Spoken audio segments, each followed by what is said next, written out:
रांची की लाखों जिंदगियां हर दिन एक ऐसी जगह पर निर्भर करती हैं जिसे ज्यादातर लोग केवल एक शांत झील समझते हैं, लेकिन इस पानी के पीछे झारखंड के औद्योगिक इतिहास की एक बहुत बड़ी कहानी छिपी हुई। इस बांध का निर्माण 1950 के दशक में शुरू हुआ और कई वर्षों के बाद वर्ष 1963 में यह पूरी तरह बनकर तैयार हुआ। इसे केवल शहर को पानी देने के लिए नहीं बनाया गया था, बल्कि हेवी इंजीनियरिंग कॉर्पोरेशन यानी HEC जैसी विशाल औद्योगिक व्यवस्था को जीवित रखने के लिए बनाया गया था। सबसे आश्चर्य की बात यह है कि जिस नदी का जल यहाँ रोका गया वह नदी आज यहाँ कहीं दिखाई ही नहीं देती। तो आइए जानते हैं धुरवा बांध की वह कहानी जिसे अधिकांश लोग केवल देखते हैं, समझते नहीं। सभी को नमस्ते, मेरा नाम है विकी शर्मा और आप देख रहे हैं हमारा ये विशेष प्रस्तुतिकरण। धुरवा डैम बाहर से जितना शांत दिखाई देता है, उसकी इंजीनियरिंग उतनी ही शक्तिशाली और जटिल है। ये कोई साधारण कंक्रीट का बांध नहीं, बल्कि एक विशाल अर्थफील्ड डैम है, यानी ऐसा बांध जिसे मिट्टी, पत्थरों और स्थानीय ग्रेनाइट रॉकस से तैयार किया गया। किनारों पर दिखाई देने वाले ये भारी पत्थर सिर्फ सजावट का हिस्सा नहीं है, इन्हें विशेष पिचिंग स्ट्रक्चर के रूप में लगाया गया ताकि तेज लहरें बांध की सतह को काट न सकें। करीब 30 मीटर ऊंचा और लगभग 4.5 किलोमीटर लंबा यह बांध रांची के सबसे बड़े जल संरचनाओं में गिना जाता है। इस जलाशय में लगभग 34.1 मिलियन क्यूबिक मीटर पानी संग्रहित किया जा सकता है, जो प्रतिदिन लाखों लोगों तक पानी पहुंचाने में मदद करता है। इसी पानी का एक बड़ा हिस्सा यानी HEC जैसे विशाल इंडस्ट्रियल कॉम्प्लेक्स को भी सप्लाई किया जाता है, लेकिन इसकी सबसे दिलचस्प तकनीक छिपी है इसके स्पिलवे सिस्टम में। यहाँ इस्तेमाल किया गया है OG स्पिलवे, जिसका विशेष एस आकार तेज बहाव वाले पानी को नियंत्रित तरीके से बाहर निकालता है ताकि बांध पर अतिरिक्त दबाव न पड़े। और मॉनसून के दौरान जब जलस्तर खतरे के करीब पहुंचता है, तब इन विशाल रेडियल गेट्स को खोला जाता है। उस समय यह शांत दिखाई देने वाला डैम एक विशाल जलशक्ति में बदल जाता है।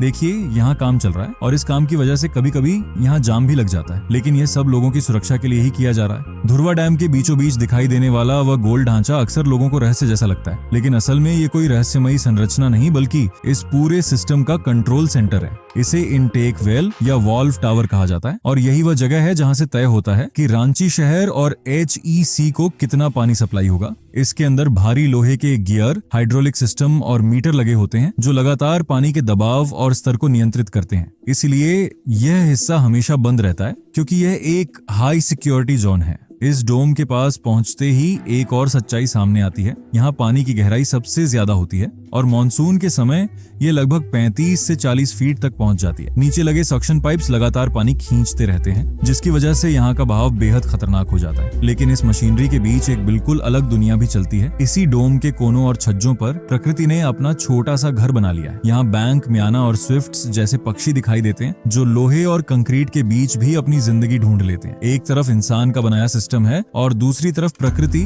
उसी ढांचे में अपनी जगह बना रही है, और यही कंट्रास्ट इस जगह को सबसे अलग बनाता है।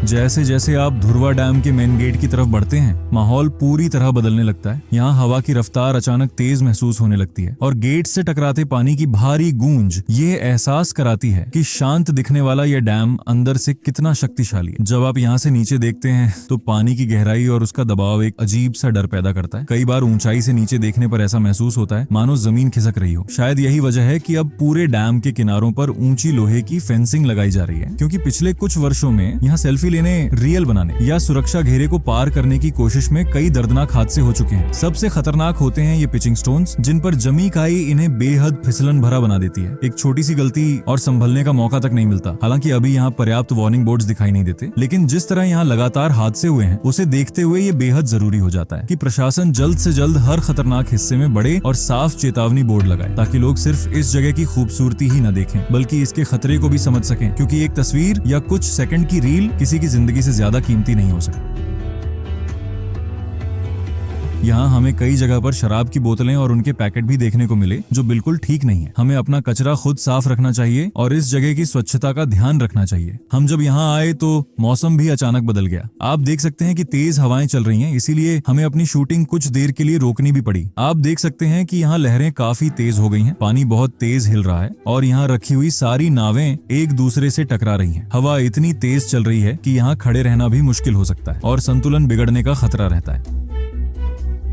यहाँ आप देख सकते हैं कि कई जगह नीले ड्रम जैसे दिखने वाले प्लास्टिक रखे हुए हैं, लेकिन ये कोई सामान्य चीज नहीं है। आइए आपको इसके बारे में बताते हैं। जो नीले ड्रम आप धुर्वा डैम में देख रहे हैं वो कोई कचरा नहीं बल्कि एक इंजीनियरिंग सिस्टम का हिस्सा है। इन्हें 55 गैलन HDPE प्लास्टिक ड्रम्स कहा जाता है और इनका इस्तेमाल फ्लोटिंग प्लेटफॉर्म या पोंटन बनाने में किया जाता है। इन्हें लोहे या लकड़ी के ढांचे के नीचे बांधकर पानी पर तैरने वाला स्थिर बेस बनाया जाता है। क्योंकि ये एयर टाइट होते हैं इसलिए ये पानी में आसानी से तैरते रहते हैं और जलस्तर ऊपर नीचे होने पर भी प्लेटफॉर्म को स्थिर रखते हैं। इसी वजह से इनका उपयोग बोटिंग, घाट और फ्लोटिंग जेटी में किया जाता है ताकि लोगों को नाव में चढ़ने उतरने में दिक्कत न हो। और आने वाले समय में जो 50 मेगावाट फ्लोटिंग सोलर प्रोजेक्ट यहाँ प्रस्तावित है उसमें भी इसी तरह के फ्लोटिंग सिस्टम का इस्तेमाल हो सकता है, जहाँ सोलर पैनल पानी की सतह पर टिकाए जाते हैं। ये ड्रम मजबूत, जंग रहित और लंबे समय तक टिकने वाले होते हैं, इसलिए इन्हें बड़े जल प्रोजेक्ट्स में उपयोग किया जाता है।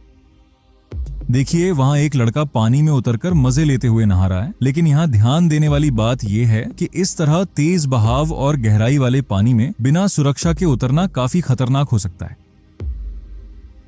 धुर्वा डैम का एक शांत और महत्वपूर्ण पहलू इसकी हरियाली भी है। एक तरफ जहां पानी और लोगों की गतिविधियां में दिखाई देती हैं, वहीं दूसरी तरफ पूरा एक हरा भरा क्षेत्र नजर आता है। ये हिस्सा झारखंड वन विभाग द्वारा किए गए वृक्षारोपण का परिणाम है। इसका मुख्य उद्देश्य मिट्टी के कटाव को रोकना और डैम की संरचना को सुरक्षित रखना है। यह हरियाली सिर्फ सुरक्षा के लिए नहीं है बल्कि ये लोगों के लिए एक शांत जगह भी बनाती है। एक तरफ भीड़ और हलचल है तो दूसरी तरफ ये हिस्सा शांति और आराम का अनुभव देता है। कम इंसानी दखल की वजह से यहाँ प्रकृति धीरे धीरे खुद को फिर से संतुलित कर रही है। यही हरियाली गर्मियों में आसपास के तापमान को शहर की तुलना में कुछ डिग्री तक कम रखने में मदद करती है। यही कारण है कि धुर्वा डैम सिर्फ पानी का स्रोत नहीं बल्कि प्राकृतिक संतुलन का भी एक उदाहरण बन जाता है।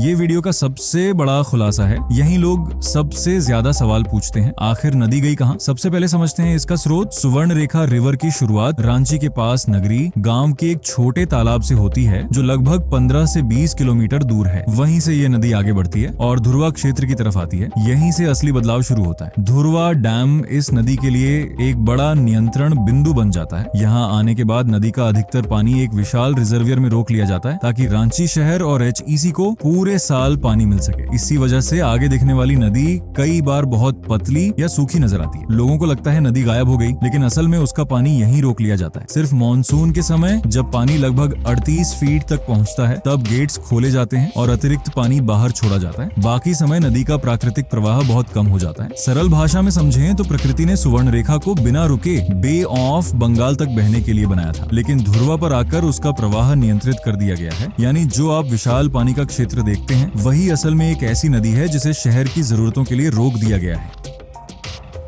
लेकिन एक सच्चाई यह भी है कि आने वाला समय आसान नहीं होगा। रांची की आबादी लगातार बढ़ रही है और जलवायु परिवर्तन की वजह से बारिश का पैटर्न भी अस्थिर हो चुका है। ऐसे में पानी की मांग और उपलब्धता के बीच संतुलन बनाए रखना एक बड़ी चुनौती बन जाएगा। जब आप इस डैम को देखते हैं तो ये सिर्फ पानी का भंडार नहीं दिखता, ये एक जिम्मेदारी भी दिखाता है। एक ऐसी जिम्मेदारी जो आज की नहीं, आने वाली पीढ़ियों के भविष्य से जुड़ी है। और यही इस कहानी का सबसे बड़ा सवाल है कि क्या यह लाइफलाइन आने वाले समय में भी उतनी ही मजबूत और सक्षम रह पाएगी जितनी आज है। धुर्वा डैम हमें ये याद दिलाता है कि प्रकृति ने अपना काम पहले ही कर दिया है। अब इसे समझने, संभालने और बचाने की जिम्मेदारी हमारी है।